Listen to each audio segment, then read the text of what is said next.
కాకినాడ జిల్లా ఇంద్రపాలెంలో లక్ష్మీ గాయత్రి నర్సింగ్ కళాశాలలో అధిక ఫీజులు వసూలు చేస్తున్నారని, అలాగే సరైన వసతి సదుపాయాలు, ఆహారం అందించకుండా ఇబ్బందులకు గురి చేస్తున్నారని జిల్లా కలెక్టర్కి ఫిర్యాదు అందింది. దీనిపై కలెక్టర్ ఆదేశాల మేరకు ఆర్డీఓ మల్లిబాబు ఆధ్వర్యంలో ఐసీడీఎస్పీడీ, జిల్లా వైద్య ఆరోగ్య శాఖ అధికారి, తహసీల్దార్, ఎస్ఐ బృందం హాస్టల్లో తనిఖీ చేశారు.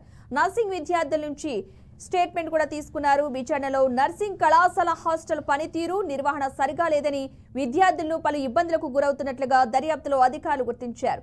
అధికారులు ఇచ్చిన సమాచారంతో జిల్లా కలెక్టర్ షాన్ మోహన్ సెగిలి స్పందిస్తూ జిల్లాలోని అన్ని నర్సింగ్ విద్యా సంస్థల ఇన్స్పెక్షన్ చేసి నివేదిక ఇవ్వాలంటూ కూడా ఆదేశించారు. స్కూల్ నిర్వాహకులపై చర్యలకు ఆర్డీఓ మల్లిబాబు కలెక్టర్కు నివేదిక ఇచ్చారు.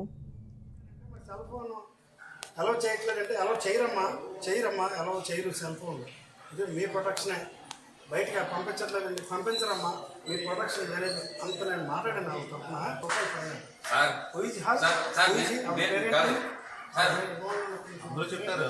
మా మదర్ ప్రామిస్ సార్, నేను